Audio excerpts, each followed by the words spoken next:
మనకి మంచి రోజులు రాబోతున్నాయని తెలిపే 10 సంకేతాలు. లక్ష్మీదేవి యొక్క కటాక్షం కొరకు చాలామంది ఎన్నో పరిహారాలను చేస్తూ ఉంటారు. ఈ రోజుల్లో డబ్బుకు ఉన్న విలువ మరి ఏ దానికి ఇవ్వడం లేదు. అయితే మనకు మంచి రోజులు రాబోతున్నాయని తెలిపే కొన్ని శుభ సూచకాలు ఉన్నాయట. అవి కనుక మీకు తారసపడితే మీరు తొందరలో అదృష్టవంతులు అలాగే ఐశ్వర్యవంతులు అవుతారని పండితులు చెబుతున్నారు. పురాణాల ప్రకారం ఒకనాడు నారద మహర్షి విష్ణుమూర్తిని ఇలా అడిగారట. తండ్రి, మంచి రోజులు రాబోతున్నాయని తెలిపే కొన్ని శుభసూచకాలు ఏమన్నా ఉన్నాయా? అవి ఉంటే ఏమిటో సెలవివ్వండి అని అడిగాడట. దానికి విష్ణుమూర్తి ఈ విధంగా చెప్పుకొని వచ్చారట. 1. గోమాతలో ముక్కోటి దేవతలు కొలువై ఉన్నారని పురాణాలు చెబుతున్నాయి. అంతేకాకుండా మనం ఆవును లక్ష్మీదేవి స్వరూపంగా భావిస్తాము. మన ఇంటికి నిత్యం ఆవు వస్తే కనుక మనల్ని లక్ష్మీదేవి కరుణించినట్లే. ఆవు ఒకరోజు 2 రోజులు కాకుండా నిత్యం మన ఇంటి ముందుకు వచ్చి ఆగితే ఆ ఆవుకు తప్పకుండా తినడానికి ఏదో ఒకటి పెట్టాలంట.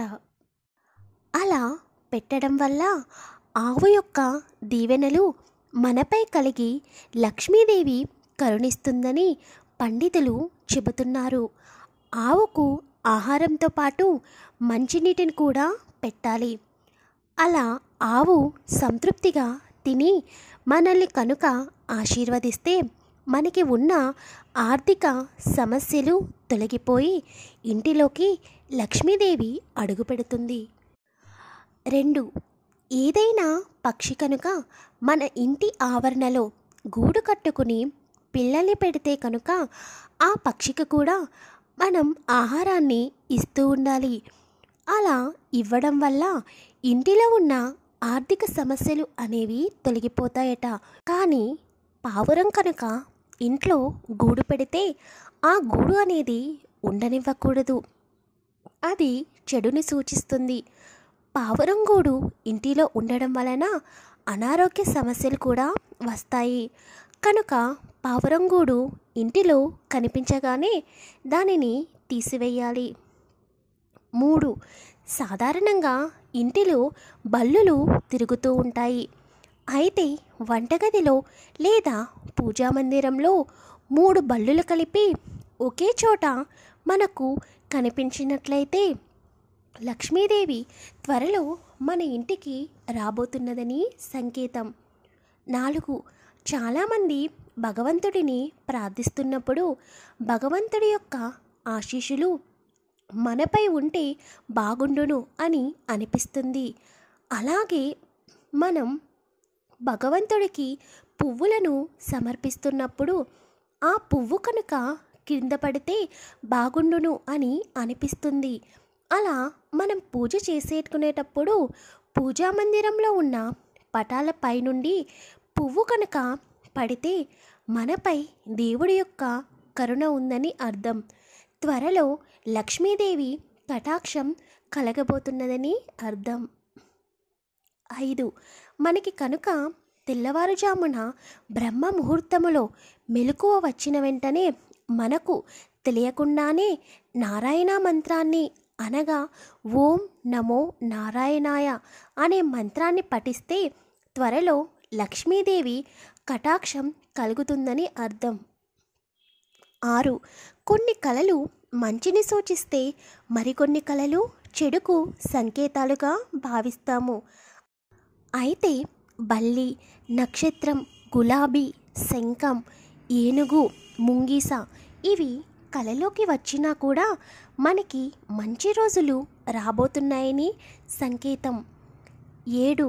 మనము ఏదైనా పని మీద బయటకి వెళ్తున్నప్పుడు కుక్క కనుక ఏదైనా తింటున్నట్లు కానీ లేదా ఏదైనా తినటానికి పట్టుకు వెళుతున్నట్లు కానీ కనిపిస్తే అది శుభప్రదం, త్వరలో ధనలాభం కలగబోతున్నదని సంకేతం. 8. ఇంటిలోని చిన్నపిల్లలు నిత్యం నవ్వుతూ ఆడుతూ ఉంటే దాని వలన కూడా ఇంట్లోకి లక్ష్మీదేవి త్వరలో రాబోతున్నదని అర్థం. లేదా పిల్లలు కనుక ఎప్పుడూ ఏడుస్తూ ఉంటే మనం పాలు ఇచ్చినా, వారికి అవసరమైన వస్తువులు ఇచ్చినా, కడుపు నిండా భోజనం పెట్టినా కూడా పిల్లలు ఏడుస్తూ ఉంటే కనుక ఇంటిలోని నెగిటివ్ ఎనర్జీ ఎక్కువగా ఉన్నదని అర్థం. ఇంటిలో నెగిటివ్ ఎనర్జీ ఎక్కువగా ఉన్నప్పుడు ఇంటిలో దరిద్ర దేవత సంచరిస్తున్నదని అర్థం.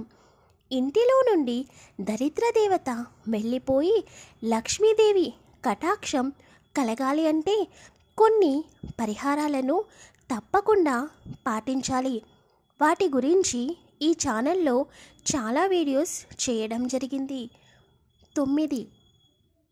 ఎప్పుడైనా మనం బయటకు వెళ్ళేటప్పుడు లేదా ఏదైనా శుభకార్యానికి వెళ్ళేటప్పుడు ఎవరు ఎదురు వస్తున్నారా అని చూసుకుంటారు. అయితే మనం బయటకు వెళ్ళినప్పుడు ఆవు కానీ, బ్రాహ్మణులు కానీ, చిన్న పిల్లలు కానీ, సాధువులు కానీ ఎదురు వస్తే మనం వెళుతున్న పని విజయవంతం అవుతుందట. మనం చాలా అప్పులలో ఉన్నా కూడా మనకి సమయానికి డబ్బు వస్తూ ఉంటే కనుక ఆ లక్ష్మీదేవి యొక్క కటాక్షం మనపై ఉన్నదని అర్థం. ఇటువంటి సంకేతాలు కనుక మీకు కనిపిస్తే మీరు అజాగ్రత్త చేయకండి.